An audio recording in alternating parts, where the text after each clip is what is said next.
ವೀಕ್ಷಕರ ಗಮನಕ್ಕೆ ಈ ವಿಡಿಯೋ ಎಲ್ಲರಿಗೂ ಉಪಯೋಗವಾಗುವಂತಹ ವಿಡಿಯೋ. ವಾಹನವನ್ನು ಚಲಾಯಿಸುವ ಪ್ರತಿಯೊಬ್ಬರೂ ಈ ವಿಡಿಯೋ ಪೂರ್ತಿಯಾಗಿ ನೋಡಿ. ಇತ್ತೀಚೆಗೆ ನೆಲಮಂಗಲ ಬಳಿ ಭೀಕರ ರಸ್ತೆ ಅಪಘಾತ ಸಂಭವಿಸಿ 6 ಜನ ಮೃತಪಟ್ಟಿರುವ ಘಟನೆ ನಡೆದಿತ್ತು. ನಾವು ಎಷ್ಟೇ ಎಚ್ಚರದಿಂದ ವಾಹನ ಚಲಾಯಿಸಿದರೂ ನಮ್ಮ ವಿಧಿಬರಹ ಕೆಟ್ಟಾಗ ಸಾವಿನ ಕೂಪಕ್ಕೆ ಸೇರಬೇಕಾಗುತ್ತದೆ. ನಾವು ವಾಹನ ಚಲಾಯಿಸುವಾಗ ಕೆಲವೊಂದು ಕ್ರಮಗಳನ್ನು ಕೈಗೊಳ್ಳಬೇಕು. ಬೃಹತ್ ಗಾತ್ರದ ವಾಹನಗಳು ಚಲಿಸುವಾಗ ಹಿಂದೆ ಬರುವಂತಹ ವಾಹನಗಳು ಸ್ವಲ್ಪ ದೂರದಿಂದ ವಾಹನ ಚಲಾಯಿಸಬೇಕು.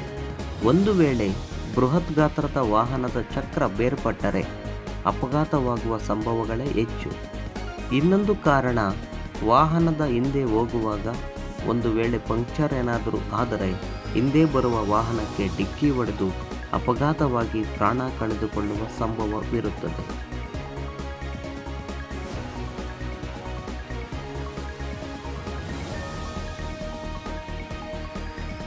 ಇನ್ನೊಂದು ವಿಚಾರವನ್ನು ನಾವು ಗಮನಿಸಲೇಬೇಕು.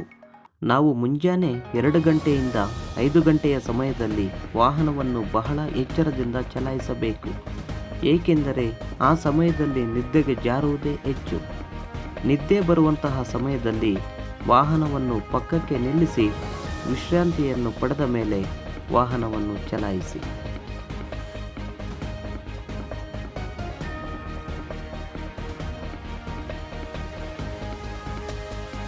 ಮತ್ತೆ ಅಪಘಾತವಾಗಲು ಇನ್ನೊಂದು ಪ್ರಮುಖ ಕಾರಣವೆಂದರೆ ಮದ್ಯಪಾನ ಸೇವಿಸಿ ವಾಹನವನ್ನು ದಯವಿಟ್ಟು ಯಾರೂ ಚಲಾಯಿಸಬೇಡಿ.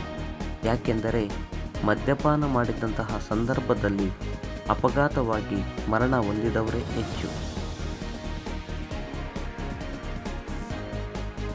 ಇನ್ನೊಂದು ಸಂಗತಿಯನ್ನು ನಾವು ತಿಳಿದುಕೊಳ್ಳಲೇಬೇಕು.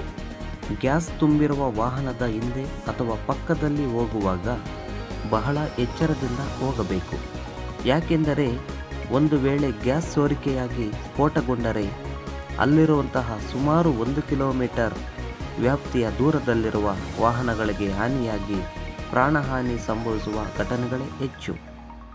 ದಯವಿಟ್ಟು ಎಲ್ಲ ಚಾಲಕರು ಎಚ್ಚರದಿಂದ ಇರಬೇಕು. ಇನ್ನೊಂದು ವಿಷಯವನ್ನು ನಾವು ತಿಳಿಯಲೇಬೇಕು. ಒಂದು ವೇಳೆ ವಾಹನವನ್ನು ಮಳೆ ಬಂದಂತಹ ಸಂದರ್ಭದಲ್ಲಿ ವಾಹನವನ್ನು ವೇಗವಾಗಿ ಚಲಾಯಿಸುವಾಗ ಮಳೆ ನೀರಿನ ಮೇಲೆ ವಾಹನ ಹೋಗುವಾಗ ಆ ಟೈರ್ನ ಚಕ್ರಗಳು ಸಂಪರ್ಕವನ್ನು ಕಳೆದುಕೊಂಡು ಅಪಘಾತವಾಗುವ ಸಂಭವವೇ ಹೆಚ್ಚು. ಇನ್ನೊಂದು ಪ್ರಮುಖ ವಿಚಾರ, ಸೀಟ್ ಬೆಲ್ಟನ್ನು ಧರಿಸಿ ವಾಹನವನ್ನು ಚಾಲನೆ ಮಾಡಬೇಕು. ಸೀಟ್ ಬೆಲ್ಟಿನಿಂದ ಪ್ರಾಣಾಪಾಯದಿಂದ ಪಾರಾಗಬಹುದು.